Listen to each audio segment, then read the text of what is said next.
गर्मी की छुट्टियां शुरू हो चुकी थीं और नीरज अपने दोस्तों के साथ किसी रोमांचक जगह पर जाने की योजना बना रहा था।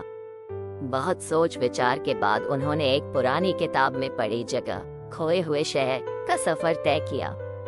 ये शहर एक घने जंगल के बीच में स्थित था और माना जाता था कि वह प्राचीन काल में अदृश्य हो गया था। नीरज और उसके दोस्त सुमित, कविता और प्रिया अपने बैग पैक करके उस जंगल की ओर चल पड़े। कई दिनों की कठिन यात्रा के बाद वे जंगल के भीतर एक अदृश्य दीवार के पास पहुंचे, जो शायद उस खोए हुए शहर का प्रवेश द्वार था। उन्होंने दीवार को छुआ और अचानक ही वे एक अलग ही दुनिया में पहुंच गए। ये दुनिया बिल्कुल अलग और जादुई थी। पेड़ पौधे, जानवर और यहाँ तक कि हवा में भी एक जादुई चमक थी। चारों ओर देखते हुए वे एक प्राचीन शहर की ओर बढ़े, जो अब भी जादुई ऊर्जा से घिरा हुआ था। शहर के बीचों बीच एक बड़ा महल था, जिसके चारों ओर अजीबोगरीब आकृतियां और चित्र बने हुए थे। महल के अंदर पहुंचने पर उन्हें एक प्राचीन पुस्तकालय मिला। वहां की किताबें और ग्रंथ बहुत प्राचीन और अनमोल थे। नीरज ने एक किताब उठाई और उसमें एक रहस्यमय कहानी पढ़ने लगा। उस कहानी में लिखा था कि यह शहर कभी बहुत समृद्ध था, लेकिन एक दिन एक जादूगर ने इस पर श्राप लगा दिया और यह अदृश्य हो गया। शहर के निवासियों को मुक्त करने का एक ही तरीका था, आग का हीरा ढूंढना और उसे महल की सबसे ऊंची मीनार पर स्थापित करना। नीरज और उसके दोस्तों ने आग का हीरा ढूंढने का निश्चय किया। उन्होंने अपनी यात्रा शुरू की और शहर के विभिन्न हिस्सों में खोजबीन की। एक दिन उन्हें एक रहस्यमय गुफा मिली, जिसके अंदर भयानक और खतरनाक जानवर थे। उन्होंने हिम्मत जुटाई और गुफा के अंदर चले गए।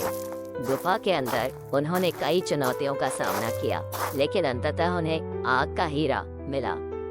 हीरा अद्भुत रूप से चमक रहा था और उसमें से गर्मी निकल रही थी।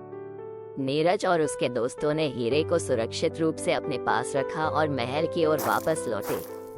महल में पहुंचकर उन्होंने सबसे ऊंची मीनार की खोज शुरू की। यह मीनार महल के बीचों बीच स्थित थी और वहां तक पहुंचने के लिए एक जटिल रास्ता था।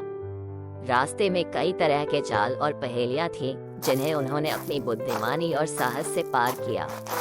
अंततः वे मीनार के शीर्ष पर पहुंचे और वहां एक विशेष स्थल देखा, जहां आग का हीरा स्थापित किया जा सकता था।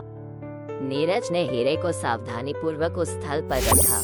जैसे ही हीरा स्थापित हुआ, एक तेज रोशनी फैली और पूरा शहर जगमगा उठा। श्राप टूट गया और शहर के निवासियों की मूर्तियां जीवित हो गईं। शहर के राजा और रानी ने नीरज और उसके दोस्तों का हार्दिक स्वागत किया। उन्होंने बताया कि यह श्राप एक लालची जादूगर द्वारा लगाया गया था, जिसने शहर के समृद्धि को देखकर ईर्ष्या के कारण ऐसा किया था। राजा ने नीरज और उसके दोस्तों को उनकी बहादुरी और बुद्धिमानी के लिए धन्यवाद दिया और उन्हें अनमोल उपहार दिए।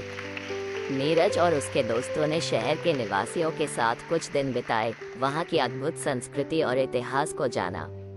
उन्होंने सीखा कि कैसे उन्होंने अपनी समझ और साहस से एक प्राचीन रहस्य को सुलझाया और एक शहर को श्राप से मुक्त किया। अंततः नीरज और उसके दोस्तों ने अपने घर लौटने का निश्चय किया। शहर के निवासियों ने उन्हें विदा किया और धन्यवाद दिया। जब वे जंगल से बाहर आए, तो उन्हें महसूस हुआ कि यह सफर उनके जीवन का सबसे रोमांचक और अद्भुत अनुभव था। इस तरह गर्मी की छुट्टियां एक अद्वितीय और अविस्मरणीय यात्रा में बदल गई, जिसने नीरज और उसके दोस्तों को सिखाया कि सच्ची बहादुरी और दोस्ती का मूल्य क्या होता है।